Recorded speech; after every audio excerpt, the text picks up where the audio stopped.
Am I the a-hole for abandoning my grandson and expecting to be paid back? I, 54 female, have 2 daughters, 30 and 25. My eldest had a son 2 years ago. She was married, but during her pregnancy, she had complications that stopped her from being able to have sex, and her husband, whom I never liked, cheated. So she filed for divorce and child support. He signed his rights away but still has to pay child support, but his payments are small and sporadic. Due to her condition, she wasn't able to work while pregnant, and originally she quit because they decided she would be a stay-at-home mom. While divorcing, she came to stay with me, and I provided everything the baby needed despite being low income. My husband died 7 years ago from cancer, which took all savings, and left me with nothing but our house and my car, both paid off thankfully. Before anyone can ask, it was a planned pregnancy. In their divorce, she was given the house and half their savings, which she used towards the mortgage, which had 15 years. But the savings knocked it down to 8, and after a pregnancy, she got a job and has been paying it off. I have been providing free babysitting weekday afternoons, and all day/night on weekends as she needs or wants. Fast forward to now, my 25-year-old is 6 months pregnant. This was a bad situation. She is in therapy because it was an SA, but she didn't want to terminate or do adoption, and I support her decision. She rents and works, but it's just her. She was focused on her career and hasn't dated since early college. I'm still very low income, more so now with the rising costs, and can't help my youngest like I helped my eldest. I asked my eldest to donate the old baby things I bought: crib, bath, bouncers, walkers. All the stuff her son no longer needs. She is refusing, saying that her sister is irresponsible and she doesn't have to help her clean up her mess. She thinks her sister should have terminated or go for adoption, and that she shouldn't be trying to raise a child on her own because she's too young and can't even make room for a relationship, let alone a child. I don't agree with her at all, and am quite appalled by her behavior. In the end, I told her that if she's so much more responsible than her sister, then she can pay me back for all I provided her, and she can find a new babysitter because I won't do it anymore. She says I'm an a-hole for abandoning my grandson, and it's my job as her mom to help her, so she shouldn't have to pay back anything. She also said it's not her problem that I'm too broke to help her sister like I did her. I'm not abandoning my grandson, I just won't babysit anymore. Mainly because I'm going to get a second job to help my younger daughter. So, am I the a-hole? Not the a-hole. I'm sorry to say your oldest is the a-hole. Such hypocritical entitlement. I don't even understand it. When she lived with me, her ex trashed the house, and when she moved back in, my youngest went over and cleaned it all up. Her sister also paid her light bill for 2 months, so she could save a small cushion for emergencies, since all the savings ended up going towards the house. Just because you are the grandmother does not mean that you owe your daughter to keep her kid. She can put him in daycare or find someone to keep him. You are doing the right thing trying to help your youngest daughter. Don't be guilted, bullied, gaslit, or manipulated by your daughter or any of the screeching flying family monkeys into babysitting her son. She does not deserve your kindness. You are not abandoning your grandson. Your daughter is selfish and entitled. Take care of yourself and your youngest daughter. You wouldn't be too broke to help your youngest. If your oldest hadn't received all the support you provided, I'd personally be more rational and make your oldest face her hypocrisy and facts. You can't provide child care for a kid anymore because you need to work. Being low income and all, it would be greatly appreciated to return the baby items, as she won't be needing them anymore, considering she is so responsible that she plans pregnancies for when she can provide for them 100% by herself and not needing your handouts. The audacity to call her sister irresponsible for being SA'd is through the roof. Why didn't she terminate her planned pregnancy when she couldn't do it alone and needed your help? Not the a-hole. You're not abandoning your grandchild. His mother is making it impossible to be there for him and his cousin at the same time. I agree. I definitely could have helped my youngest if I hadn't my oldest. I'm not sure why she's saying she's irresponsible, but I really hope it's nothing to do with the SA part, because my youngest cannot help that at all. It's not her fault by any means.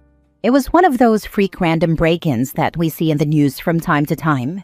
Even if she had been hanging out with a man or something else, that doesn't make it her fault. Next story. Am I the a-hole for refusing to give my sister back the child I've raised as my own? I, 35 female, have been married to my husband, 38 male, for almost 10 years. For most of that time, our marriage felt like it was missing something. We tried for years to have a child, went through countless tests and doctor visits, and faced heartbreak after heartbreak as every attempt failed. It took a toll on us both emotionally and mentally, and there were moments when we wondered if we'd ever get to be parents. Then a few years ago, something unexpected happened. My younger sister got pregnant by a man who completely disappeared as soon as he found out. She was terrified and admitted she wasn't ready to be a mother. She came to us asking if we could shoulder all her hospital bills and take the baby in. My husband and I had a long talk, and despite knowing how big of a responsibility it would be, we both agreed. We paid for everything: prenatal care, the delivery, and every expense that came after, and we registered the baby under our last name. From the day he was born, we raised him as our son.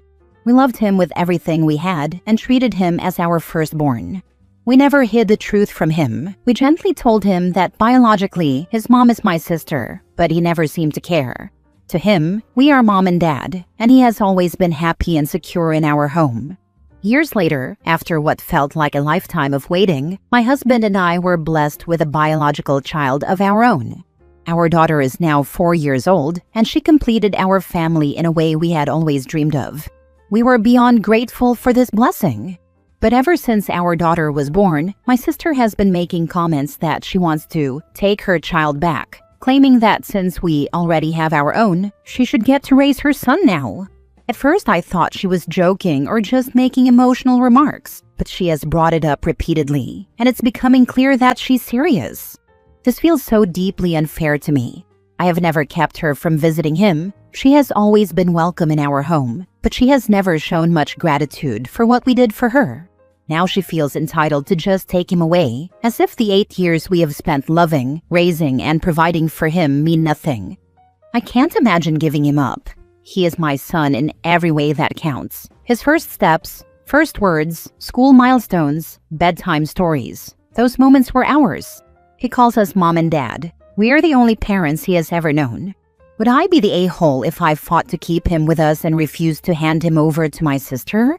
Edit/info. My son is 8 years old now, and my daughter is 4. The child is legally ours. We have a signed agreement from my sister, and we are listed as the legal parents on his birth certificate. I believe that should be enough proof to challenge her claim, but I'm terrified this will turn into a family war. Now for the top comments. Info. Did you legally adopt him? Tell sister a child is not a possession. She should be doing what's best for him. And best for him is not uprooting his entire life. Yes, we adopted him legally. She even signed the papers because she didn't want to raise the child on her own. Then she has no leg to stand on. However, she might go crazy on you. I wouldn't leave her with a kid unsupervised. Who knows what wild stories she might tell. Not the a-hole. How unfair to your son to uproot his entire life. I would feel legal advice here. Is your sister stable, emotionally and financially?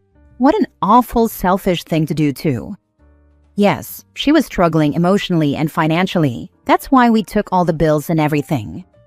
Absolutely not the a-hole. Your son may be cognizant of who his biological egg donor is, but you are his mother in every sense and purpose, and have been since his birth. I hugely doubt that any authority or medical/psychological professional would ever sign off on your sister regaining parental rights or custody, unless there was any evidence of abuse. Keep fighting for your child and children. He's not a toy to be shared or taken back. Thank you. We've been his parents in every way that counts, and we'll keep fighting to protect him. Please don't stress over something in which you kindly stepped up and helped your sister, and in the meantime, you were blessed with a baby that stole your and your husband's hearts. At the same time, you ticked all the boxes necessary to legally be recognized as the child's parents. Of course, you are not the a-hole. However, your sister's most definitely is. Dismiss your sister's nonsense and continue to stay present for your loving family. Next story. Am I the a-hole for removing my sister-in-law from the family Spotify plan? I got married a couple weeks ago, and we're in the process of merging our finances. This includes going through all of our subscriptions to reduce redundancy and sync our bills. In doing so, we realized that my husband's brother's ex-wife is still on his family's Spotify plan. Because she is, we can't add me. My husband started the family plan about 6 years ago for himself and his 2 older brothers. It allows him to have 4 separate accounts in the plan, and the cost per account is lower than paying for them individually. When the plan was created, each brother got an account, and the last account went to the middle brother's wife. The plan is under my husband's name, so he is the admin. He gets billed annually, and the others reimburse him for their share. At the time, this made perfect sense. They all saved some money. The middle brother was the only one with a spouse, and although my husband and I had been together for about a year at the time, I was about to start grad school, so I could still get the student pricing and thus had no reason to join the plan. Now, it makes less sense. I'm out of school, we're married, and the middle brother got divorced about a year and a half ago. We can easily afford to keep my separate Spotify.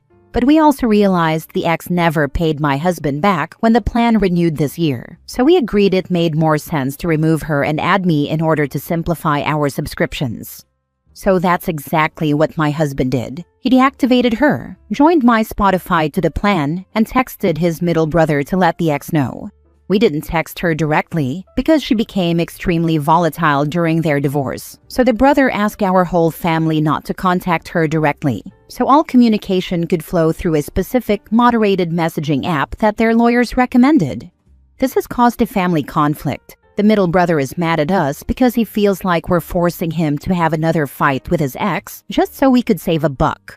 It's true that she will definitely be set off by this. Plus, he feels like she deserves to stay on the plan because they were together for a long time, aka longer than my husband and I.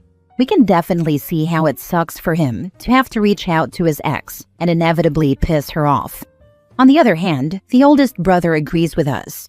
She can't stay on their family plan forever just to avoid a conflict. It's healthier to sever these last ties. She chose to leave the family. Divorce was her call, so she gave up any family-related benefits, and there are logical reasons for me to join the plan now.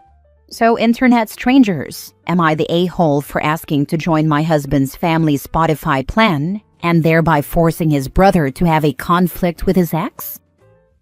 Now for the top comments. And texted his middle brother to let the ex know.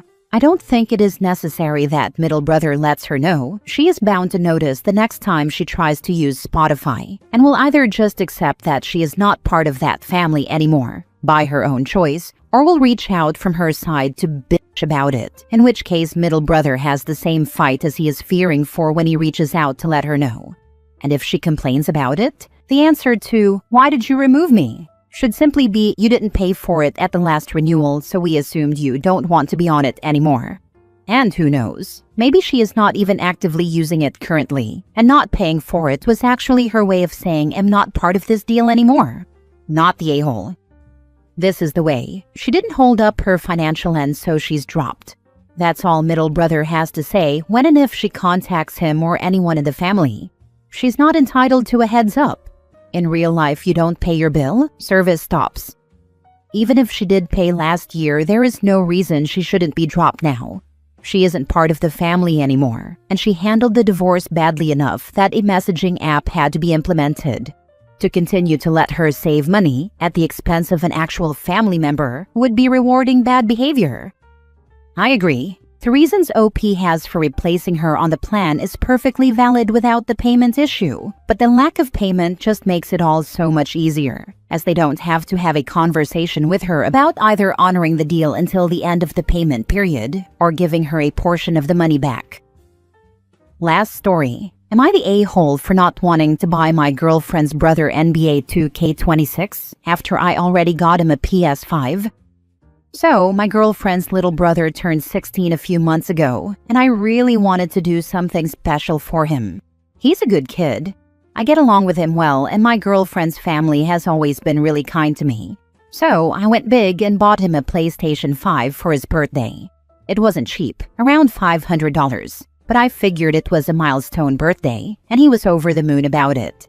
The whole family thought it was amazing and kept telling me how generous I was. Fast forward to now, NBA 2K26 just came out. Out of nowhere, I start getting texts from her brother about how he needs the new game so he can play online with his friends. My girlfriend also started dropping little hints, like casually mentioning how it would be nice if he had it, or that it would mean a lot if I surprised him with it. Honestly, I was caught off guard. I already spent a pretty big chunk of money on the console, and now they seem to expect me to keep buying him games whenever something new comes out? It's not like I have unlimited funds. I'm still budgeting around that PS5 purchase. Plus, $70 for a game isn't exactly pocket change, especially if this turns into a regular thing. I told my girlfriend that I thought her brother could save his allowance, ask for the game for Christmas, or maybe even do some odd jobs to earn the money. She got quiet and then told me I was being weirdly stingy, considering how generous I was before. That honestly rubbed me the wrong way. Just because I splurged once doesn't mean I signed up to be the permanent provider for every game release. It's not that I don't like her brother, because I do. I just feel like if I buy this game, I'll be setting a precedent where every time a new title drops, I'm expected to foot the bill. And it's not like I'm his parent. Shouldn't this kind of thing come from his own savings or his family? So Reddit, am I the a-hole for drawing the line at game purchases after buying him the PS5? Or am I being unfair since I already went big with the console? Run. Stop, catch your breath, then proceed back to running. Maybe take back the $500 console and just give him a $70 game. That is actually way more freaking hilarious than just taking the PS5 back that I thought he should do. A waste of $70, but God, it would be so funny to just walk out PS5 underarm and never talk to that family again. He can't take the PS5 back. It belongs to the kid now, and OP has no more right to take it than anybody else. What OP does have the right to do is get far from this family of mooches. Now they figure he has money, they will never let up. Not the a-hole. It's clear her and her family see you as an ATM. Why do they think they're entitled to your money? They should be extremely grateful, yet they're clearly freeloaders.